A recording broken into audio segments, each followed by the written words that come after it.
Yeah, reasonably confident. Before the South African series, we had a really good run of things.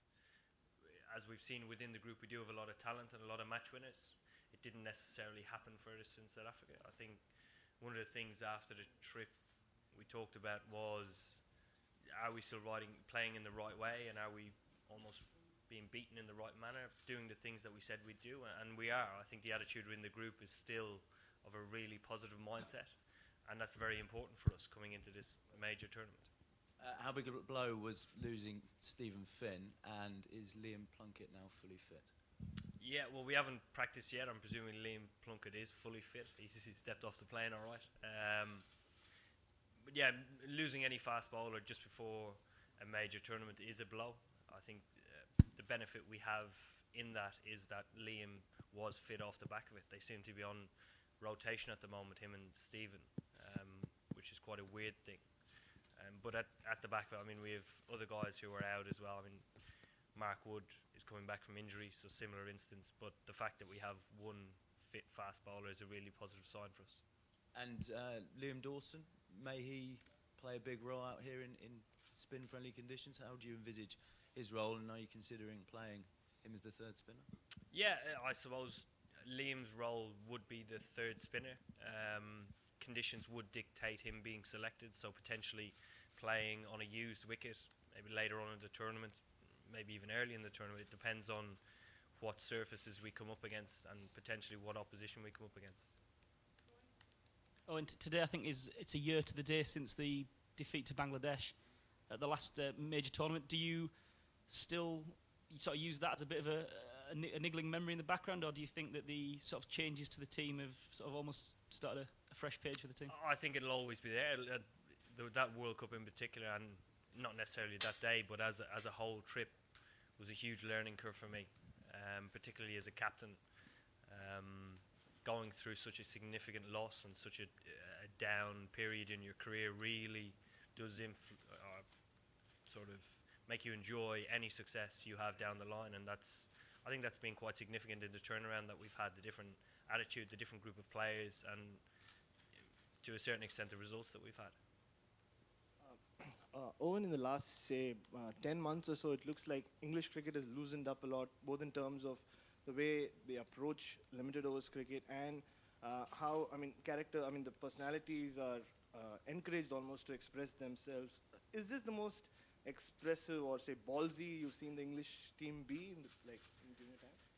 I would say, yeah, it's been the most expressive we've been for a long time. I think the evidence within that is the significant totals we've put on the board with our bat. I think we've scored 350 twice or three times. We've definitely chased it down once. I think we went 6 consecutive times of scoring 300, which is a huge step for us. We've scored 400 once. And it's no coincidence. We've a lot of talent within our side. We encourage our players to go out and be as brash and aggressive as they can and take the game to the opposition. Hi. All your opponents in the tournament, they have a fair bit of IPL experience, unlike the English players. So do you see that as a disadvantage or something of that sort? I think it just becomes a different challenge. Not only have our guys not played in the IPL, a lot of our guys have actually never been to India. But we have had guys who have toured Sri Lanka quite a lot. We've been on a recent tour to Dubai and Abu Dhabi, which we had a little bit of success. And I think, sometimes having experience, particularly in India, because a lot of sides come here, including us, and get hammered, can almost scar your perception and playing within the tournament. So having a little bit of naivety along with a huge amount of talent isn't a bad thing. Eoin, do you think would you call spin and your bowling attack a bit of a weakling for England because you have expressive batsmen that can chase down any totals? No, absolutely not. We've two very experienced spinners. Adil Rashid in the last 12 months has come on leaps and bounds. Moeen Ali, since he's played international cricket, has become our number one spinner in all forms of the game, and he's been exceptional. And the fact that he's an all-rounder makes him a luxury to have it in our side. Hi, Eoin. Over the last few months, there have been quite a few chopping and changes in the starting 11. So do you have your starting 11 sorted out going into the... There haven't been that many chopping and changes. I think the biggest thing for us is that when we first changed the side, we said that we were going to keep all our white ball cricketers very similar, so we're going to play the same brand of cricket, and that's allowed us for probably 13 out of the 15 in any squad that we've selected over the last 10, 11 months to be the same. So you've had some continuity within the side and certainly transparency for the players who have made the starting 11.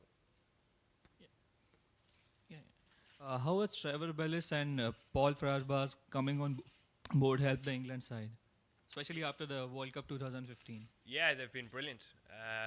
Initially with Paul Farbrace in the first couple of series that we have played, Farby's been excellent. The energy, the experience he shows, and I think his judgment of character is very good. His ability to assess what a certain player needs and then provide that is very good. TB's been exceptional. Since he's come in, there's been a completely new look to the side, and he's done nothing but encourage us to be ourselves and to play in our own way. And how have you coped up with captaincy? Has it affected your batting in any way? No, not necessarily. I think the captaincy, the biggest challenge to start was the World Cup. And as I said before, that was a huge learning curve. Since then, it hasn't been a huge challenge. There are always going to be challenges down the line, and more importantly, learning curves for me. But no, I've enjoyed it. Who do you think is the most dangerous side in this tournament? Or do you think it's an open? I think the favourites for this tournament are India, simply on the fact that they're very good in home conditions and they've had a rich run of form lately. I think outside of that, it's a very open tournament. Are we done? Okay, thank you very much. Guy at the back. Oh, okay, last one at the back. Considering the popularity of short-form cricket at the moment, what's the future for Test cricket? Obviously in England it's still very popular, but in other parts of the world, you know, the rise of short-form cricket seems to be threatening the traditional game. I think you're right. I think it does threaten the traditional game. I don't have the answer to Test cricket at the moment. Again, we're not exposed to a great deal of it. We're very lucky. We have fantastic supporters and a great following who do travel to all four corners. So yeah, I don't have the right answer at the moment, Jeff. Okay, thank you. Thank you.